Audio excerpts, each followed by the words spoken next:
Hey everybody, it's Coach Collard again. Welcome once again to the Outback Video Training Library Series. I'm excited to have you here. As always, we're looking to appreciate you. I want to increase you in value. So thanks for being here today. We're going to start off with an idea and just talk a little bit about why real estate. Why do you want to invest in real estate? Why are you considering it? And more than that, why is real estate so relevant already to you in here and in here? So I like to share with people, in my past history, I'm 41 years old today, not today, but just now, and I've been a pastor. I've been a Spanish pastor. I happen to be a Spanish pastor as a volunteer for 5 years down in Phoenix. And one of the things that I learned was that God would reveal things to me that had to do with my gifting, and other people, for whatever reason, don't see this. So I like to share with people, why real estate? Well, let's answer the question. First scripture in the Bible, in the beginning, God created the heavens and the real estate. Now, I know that's not what it technically says. It says heavens and the earth. But if you look it up in the Hebrew, it translates to real estate. Then I think it's interesting, 28 verses later, he comes up with and says, be fruitful, multiply, subdue the real estate, and have dominion over it. And that dominion means, it's translated in Hebrew to malakluk. And I'm not gagging on myself, it's actually a Hebrew word. And that Hebrew word malakluk actually means the royal power, dominion, and authority of God. Now, I'm not here to preach to you guys and get religious, because that's definitely not my world and where I play. What I'm interested in is just understanding that the divine creator of the universe gave us all individual authority, and then he thought it appropriate to put us here in a place that's finite, and it's called real estate. And he says, go get it. And isn't it interesting that real estate happens to be the #1 wealth building tool in the history of man? It's not the stock market. It's not buying and selling cards. It's not the casino down on the strip in Las Vegas. It's real estate. The #1 wealth building tool in the history of man has been proven to be real estate. Interesting that in Leviticus in the Old Testament, all of our foreclosure laws in the United States are based in the chapter on the year of Jubilee and some of the laws around forgiven debt and things. A lot of people don't know that short sales, discounted debt, shows up in Luke 16 in the New Testament in the story of the shrewd manager. The 80-20 rule shows up in Luke 19. I mean, it's amazing how this stuff happens. So you ask yourself again, why real estate? Well, because it's pretty relevant to your entire life. In fact, most of us, unless we're homeless, seek having some real estate, or at least real estate with a thing called a shelter over our head. It's very important at the foundational level and at the going and doing your thing level. And the more real estate you control and own, the more wealth you have, and the more ability that you have in life to do what your passion is and to impact the lives of other people. I'm going to really challenge you here. Let's lead into it and let's talk about why real estate, but get personal around it. So I'm going to share with y'all something that I got this from a gentleman named Simon Sinek, S-I-N-E-K. He's from the UK. He's an English guy, and he codified a concept that he just realized was happening worldwide with the greatest companies and people. He uses Martin Luther King as an example of greatness. He uses the Wright brothers as an example of greatness. He uses Apple computers as an example of greatness. And he says it looks like this, guys. It's real simple. He draws 3 different circles. And he says, guys, I'm going to tell you that in starting with why, it's based in here, and he calls this the golden circle. And he says that why is here, how is here, and what is here.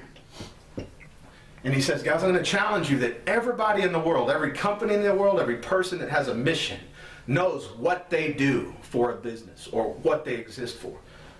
It's the what. We produce XYZ widget.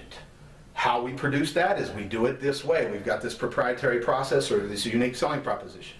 But very seldom do companies or people talk about why they exist. What's the purpose for their company or them as themselves existing to do what they do? Why do they do it? And he's real clear to clarify for you, it's not about money. Money is a goal, not a purpose. It's not a reason for existing. It's a goal that you have profit.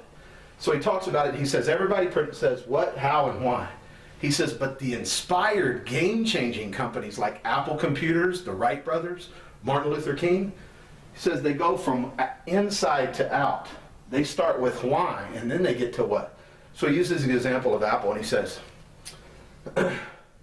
we make great computers. They're uniquely designed, they're pretty, how we make them is with certain processes, and we make them friendly and user-friendly and blah, blah, blah. And it's kind of not inspiring. I'm not doing it service, so if you want to check that out, do a YouTube search or a Google search and type in Simon Sinek, TED, and you can watch him present this. It's going to be really powerful. But I want to anchor the lesson here. Then he shifts and he says, the way Apple really does things is they do it like this. Everything we do, we believe in challenging the status quo. We believe in doing things different.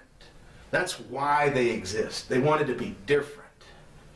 Then you get into how their proprietary processes. We make beautiful computers, color-coded, neat to look at, blah, blah, blah, blah. And then what? We have fantastic computers. Everybody loves them. And here's where he transforms this thing. He takes what they do, and you realize one day, not only do you have an Apple computer, but you have an Apple iPod, an Apple iPad, an Apple iPhone, iTunes software on your computer. You probably back up to the iCloud. I hope you don't have an iWife or iHusband, but you never know. Watch out, because it's that inspired, because the dude got into why, and it's a game changer.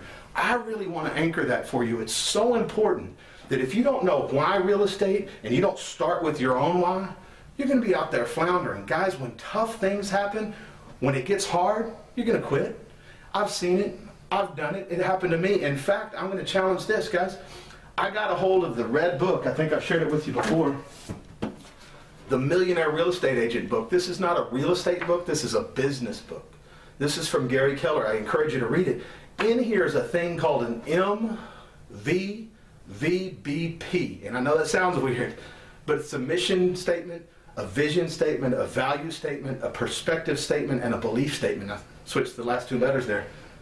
But the idea is, when I got into why real estate for me, it opened up so many things. It opened up my passion. It opened up deeper understanding. It opened up windows of opportunity that I could never see and understand. And it also slowed me down to get into the practice of fundamentals versus chasing it. When I got serious about why, I started building wealth. And it was a game changer for me. So I want to encourage you that it looks like this. Actually, let me erase this real quick. Bear with me here.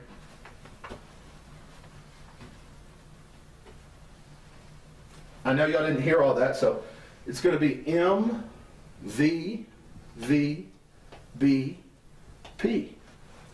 Start with a mission statement. A mission statement is why you do what you do. I've shared before with you guys on why I'm in business, to fundamentally change thinking in real estate from fear-based to empowered. I didn't come up with that in 5 minutes. I actually slowed down, and I took 60 to 90 days to develop it. I changed it like 100 times. I spent 50 hours thinking about it. It was a game changer for me when I got a hold of that. Does that make sense? Now, I'm not going to share my vision statement with you yet. I'm not going to share my values with you yet, or my belief, or my perspective. Actually, my perspective I will. My perspective, Outback. Outback is no competition, solutions at all cost, changed thinking, different perspective, other considerations, alternative finance. Don't tell me no. Let's see what we could do versus what's probable. Let's play in possibility. Let me be fundamentally sound and create solutions versus let other people tell me how it's going to go down.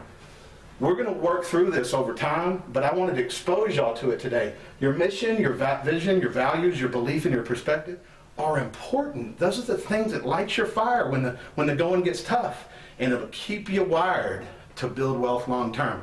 I'm going to leave you there today. Guys, remember, in the beginning, God created the heavens and the real estate, and there's a reason he gave us dominion over it. Talk to you soon. Coach Collard, I'm out.